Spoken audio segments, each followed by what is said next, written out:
इस वीडियो में बताई गई सारी जानकारी कहीं से भी स्पॉन्सर्ड नहीं है।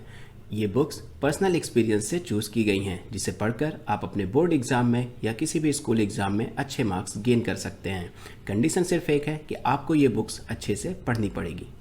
अब तक तो तुम लोग जान ही गए होगे कि इस वीडियो में हम किस बारे में बात करने वाले हैं। आज मैं तुम लोगों को बताऊंगा कि जो क्लास 10th मैथमेटिक्स की अगर तुम प्रिपरेशन कर रहे हो तो उसके लिए कौन सी बुक तुम्हारे लिए बहुत ही ज़्यादा इंपॉर्टेंट रोल प्ले करती है। अब देखो, बुक्स का क्या है कि कोई भी बुक्स अच्छी और ख़राब तो होती नहीं है। सारी बुक्स में तुम्हें कोई ना कोई अच्छा मटेरियल भी मिलेगा, अच्छे अच्छे क्वेश्चंस भी मिलेंगे। बट आज की इस वीडियो में हम बात करेंगे कि कौन सी ऐसी बुक्स है जिसको अगर तुम कंप्लीटली सॉल्व करते हो तो वो तुम्हें बोर्ड एग्जाम में 100% मार्क्स दिलाने में बहुत ही ज़्यादा हेल्पफुल होगी। जिसके लिए मैंने बुक्स को 4 कैटेगरीज में डिवाइड किया है। एक वो बुक जो तुम्हें रेगुलर टेक्स्ट बुक की तरह यूज़ करना है, सेकेंड एक रेफरेंस बुक, थर्ड हम बात करेंगे किसकी, क्वेश्चन बैंक वाली बुक की, और फोर्थ हम बात करेंगे जिसमें हमारे सैम्पल पेपर्स या फिर 3 आवर के मॉक टेस्ट दिए होंगे। इन 4 कैटेगरीज में मैंने बुक्स को डिवाइड किया है। सबसे पहले कैटेगरी जो हमारी थी वो थी रेगुलर टेक्स्ट बुक। तो देखो यार, उसकी जगह और कोई नहीं ले सकता। There is one and only NCERT. NCERT की जो बुक है वो तुम रेगुलर टेक्स्ट बुक की तरह यूज कर सकते हो और एनसीईआरटी के साथ कोई भी कॉम्प्रोमाइजेशन भी नहीं करना है। मतलब from first page to end page हमें पूरी की पूरी एनसीईआरटी सॉल्व करनी ही करनी है, क्योंकि एनसीईआरटी से अप्रॉक्सीमेट 60 to 70% का पेपर आ जाता है। और अगर तुमने एनसीईआरटी अच्छे से सॉल्व की है, एनसीईआरटी के each and every examples, theorems और क्वेश्चंस तुमने सॉल्व किए हैं, तो सारे क्वेश्चंस इजीली तुम्हें समझ में आएंगे और रेफरेंस बुक को तुम बाद में भी देखोगे तब भी कोई ज़्यादा नुकसान नहीं होगा। यहाँ हमें एक चीज याद रखनी है कि जो रेगुलर टेक्स्ट बुक में मैंने एनसीईआरटी बताई है वो कंपलसरी है सॉल्व करना। उसके अलावा कोई ऐसी बुक नहीं है एनसीईआरटी के इक्विवेलेंट वैल्यू दे पाए। फर्स्ट जो हमने बात की रेगुलर टेक्स्ट बुक की, दैट इज एनसीईआरटी। अब हम सेकेंडली बात करते हैं रेफरेंस बुक की, क्योंकि रेफरेंस बुक में कुछ क्वेश्चंस ऐसे होते हैं जो एनसीईआरटी में प्रोवाइडेड नहीं होते, या कुछ अलग हायर लेवल के क्वेश्चंस भी होते हैं जो सीबीएसई में आ जाते हैं। उसके लिए देखो 3 बुक्स मेरे पास है। फर्स्ट हमारे पास है एनसीईआरटी की आती है एग्जाम्पलर, एक वो बुक तुम ले सकते हो। सेकंड आती है आरडी शर्मा और थर्ड आती है आरएस अग्रवाल। अब इन तीनों ही बुक्स में कोई कॉम्प्रोमाइजेशन नहीं है।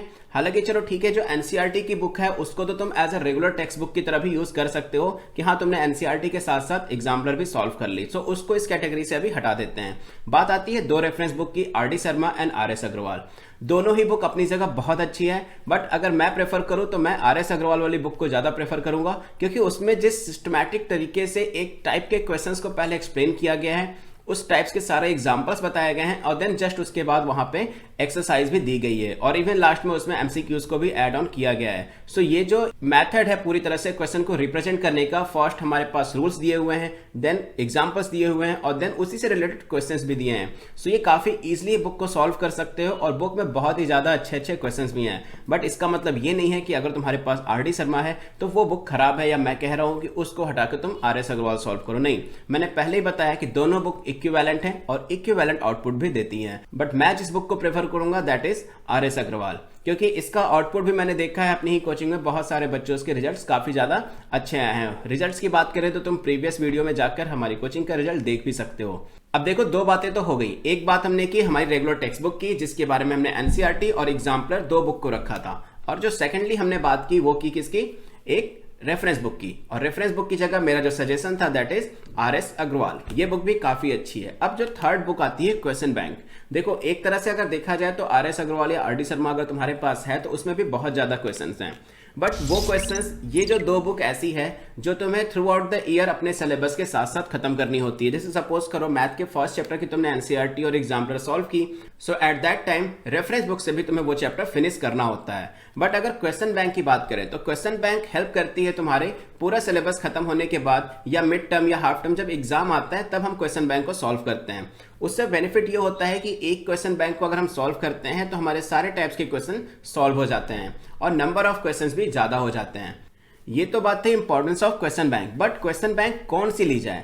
मेरी नजर में एक एसबीएस की क्वेश्चन बैंक आती है। इस क्वेश्चन बैंक की खास चीज ये है कि इसमें chapter wise 1 marker, 2 marker, 3 marker और 4 मार्कर क्वेश्चंस को कैटेगराइज करके दिया हुआ है। और दूसरी सबसे बड़ी चीज कि इसमें इस क्वेश्चंस के सोल्यूशन भी हैं। अब बात करते हैं कि जो क्वेश्चन बैंक हम लें वो सोल्यूशन के साथ होनी चाहिए या विदाउट सोल्यूशन होनी चाहिए। अगर विदाउट सोल्यूशन अगर आप क्वेश्चन लेते हो तो मे बी अगर आपको क्वेश्चन नहीं आते हैं तो आपको वेट करना पड़ेगा नेक्स्ट डे किसी टीचर या फिर किसी सीनियर या फिर कोई भी ऐसा जो आपकी हेल्प कर पाए। बट अगर आप सोल्यूशन के साथ वाली क्वेश्चन बैंक लेते हैं तो हेल्प क्या होगा कि अगर आपका क्वेश्चन गलत भी आ रहा है तो आप सडनली मैच कर सकते हो कि आपने मिस्टेक कहाँ कमिट की है। अब देखो, बट उसमें भी एक कैटेगरी होती है। कुछ बुक ऐसी होती है जिसमें ऊपर क्वेश्चन दिया हुआ है और जस्ट उसी के नीचे सोल्यूशन दिया हुआ है। ऐसी बुक हमें नहीं लेनी है। हमें कौन सी बुक लेनी है? जिसमें पहले लाइन से क्वेश्चंस दिए हुए हैं और फिर उसके बाद उसका सोल्यूशन दिया हो। होता क्या है, जब आप क्वेश्चन और आंसर के साथ में जो वाली बुक को सॉल्व करते हो तो क्वेश्चन पढ़ते पढ़ते ही आपके सोल्यूशन जो होते हैं वो थोड़े से दिमाग में प्रिंट हो जाते हैं, जिससे आपको बहुत ज्यादा हेल्प मिल जाती है। बट वही क्वेश्चन जब आप एग्जामिनेशन हॉल में सॉल्व करते हो सो वहां पे उस क्वेश्चन को क्रैक करने में थोड़ी सी प्रॉब्लम होती है। ऐसा इसीलिए क्योंकि जब तुम फर्स्ट टाइम इस क्वेश्चन को सॉल्व कर रहे थे ना तो वहां नीचे सोल्यूशन था, तुमने उससे हेल्प थोड़ी सी मिल गई थी।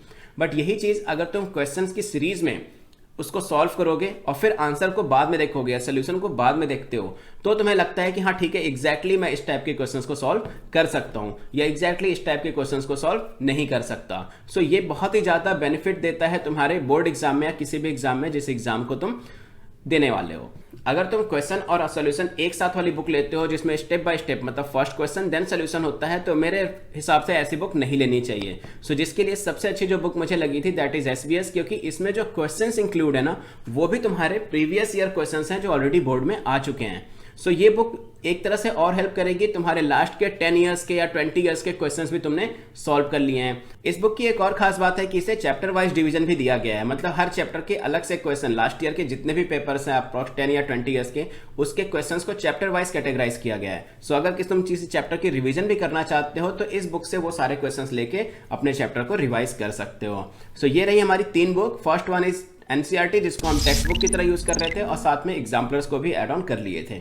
सेकंड हमने लिया था आरएस अग्रवाल को, या उसके बदले तुम आरडी शर्मा भी ले सकते हो। थर्ड जो हमने बात की क्वेश्चन बैंक की दैट इज एसबीएस। अगर तुम्हें इसके अलावा कोई और भी बुक मिलती है तो कमेंट बॉक्स में कमेंट जरूर करना। सो एसबीएस की बुक आप खरीद सकते हो। अब हम बात करते हैं अपनी लास्ट बुक की जिसमें हमारे पास 3 आवर के मॉक टेस्ट होंगे या फिर कह सकते हो सैंपल पेपर्स होंगे। सो सैंपल पेपर्स हमेशा जो भी अगर आप बुक परचेस कर रहे हो वो ऐसी लेनी चाहिए जिसमें इजी, एवरेज और हार्ड ये 3 मीडियम में पेपर सेट होना चाहिए। देखो बेनिफिट क्या होता है कि अगर हम पहले ही टफ लेवल वाला क्वेश्चन को सॉल्व करने बैठ जाएं तो हमारा मोरल थोड़ा सा डाउन हो सकता है, बट हमें वो बिल्कुल नहीं करना क्योंकि हमारे पास ऑलरेडी बोर्ड एग्जाम है जो कि हमारी लाइफ के लिए बहुत ही ज्यादा इंपॉर्टेंट है। सो इसके लिए तुम्हें ऐसी बुक सर्च करनी है जिसमें जो सैंपल पेपर सेट हो वो इजी, एवरेज और हार्ड के मीडियम में सेट हो। इससे बेनिफिट ये होगा कि तुम जब सबसे पहले अपना स्टार्ट करोगे सैंपल पेपर को देना तो उसमें ईजी वाला सॉल्व करोगे, जिससे तुम्हारा मोरल बूस्ट होगा, तुम्हें कॉन्फिडेंस आएगा, तुम्हें लगेगा कि हाँ ये जो बोर्ड एग्जाम तुम देने वाले हो 10th मैथमेटिक्स का ये तुम बहुत अच्छे से कर सकते हो। इसके बाद धीरे धीरे एवरेज पे जाओ और धीरे धीरे फिर हार्ड पे जाओ। इसके लिए मैंने एक जो बुक सर्च की है दैट इज ईएडी के नाम से एक बुक आती है और ये बहुत ही ज्यादा अच्छी बुक है क्योंकि इसमें जो पेपर्स हैं वो भी 3 पेपर्स के सेट दिए हुए हैं और विद सोल्यूशन भी दिए हुए हैं और कुछ पेपर्स और हैं जिनका सोल्यूशन नहीं दिया हुआ है। तो टोटल तुम्हें बहुत ही ज्यादा क्वेश्चन पेपर सॉल्व करने को मिल जाएंगे। और देखो एक चीज जो मैं हमेशा बताता हूं कि ये जो सैंपल पेपर सॉल्व करने का तरीका होता है ये 3 आवर की प्रॉपर सिटिंग में ही होना चाहिए। तुम पानी की बोतल अपने पास रख सकते हो, खाने को कुछ भी नहीं रख सकते क्योंकि बोर्ड एग्जाम में अलाउ नहीं होता। पानी की बोतल रखो और सारे इक्विपमेंट्स को साथ में लेके बैठो और 3 आवर की प्रॉपर सिटिंग के साथ इस पूरे क्वेश्चन पेपर को सॉल्व करो। अब देखो 3 आवर का मतलब ये नहीं है कि तुम घर पे बैठे हो, तुम्हारा पेपर सॉल्व हो गया और फिर भी तुम 3 आवर्स तक वहां बैठे हो। इसका मतलब ये है कि तुम्हें उस प्रॉपर पूरे के पूरे सैंपल पेपर को जिसके लिए 3 आवर्स अलॉट हैं तुम्हें उस पूरे पेपर को 1 सिटिंग में सॉल्व करना है। सो ये तो चलो ठीक है, अलग चीज है कि हमें पेपर्स को कैसे सॉल्व करना है वो भी समझ गए, बट यहां हम मेन बात कर रहे थे कि कौन कौन सी बुक होनी चाहिए। तो बुक्स मैंने जो 4 बुक्स बताई दैट इज एक तो हमारे पास एनसीईआरटी होनी चाहिए फर्स्ट, सेकंड हमारे पास क्या होना चाहिए एक रेफरेंस बुक जिसमें मैंने ली थी आरएस अग्रवाल और साथ में तुम एग्जाम्पलर भी ले सकते हो। थर्ड की मैंने बात की थी एक क्वेश्चन बैंक जिसमें मैंने एसबीएस बताई और फोर्थ जो मैंने बात की है that is question bank that is EAD जो कि बहुत ही ज्यादा अच्छी बुक है। सो ये सारी बुक्स को सॉल्व करके तुम मैथ्स में 100 आउट ऑफ 100 गारंटीड ला सकते हो, बट कंपलसरी सिर्फ एक है कि ये चारों बुक तुम्हें सॉल्व करनी पड़ेगी और तुम कर भी सकते हो, ऐसी कोई बड़ी बात नहीं है। मैंने रिसेंटली अभी एक मैथ को 2.5 मंथ्स में डिवाइड करके सिलेबस को पूरा एक्सप्लेन किया था, उस वीडियो को भी तुम देख सकते हो कि ये चारों बुक को इंक्लूड करके मैं कैसे 2.5 मंथ्स में फिनिश कर सकता हूं। और अगर तुमने 10th क्लास की प्रिपरेशन को स्टार्ट कर रहे हो तब तो ये वीडियो तुम्हारे लिए बहुत ही ज्यादा अच्छा है क्योंकि तुम एक कैटेगराइज वाइज अपने पूरे इंटायर मैथ के सिलेबस को इजिली फिनिश भी कर सकते हो। सो प्रॉब्लम की कोई बात नहीं है, बुक्स ले लो। अगर ये नहीं बुक्स है तो तुम अपनी बुक्स कमेंट में करके मुझे बता भी सकते हो कि तुम ये बुक रीड कर रहे हो और वो बुक कैसी है, मैं उसके बारे में भी बता दूंगा। सो बुक्स जो भी तुम्हारे पास है उसको प्रिपेयर करो, क्योंकि कोई भी बुक अच्छी और खराब नहीं होती। हाँ, बट हमें आउटपुट अच्छा चाहिए और कम टाइम में, तो तुम्हें ये बुक सॉल्व करना जरूरी है। सो इन बुक्स को सॉल्व करो, बोर्ड की प्रिपरेशन अच्छे से करो और 100 आउट ऑफ 100 ले आओ। Good luck from my side, take care, bye bye.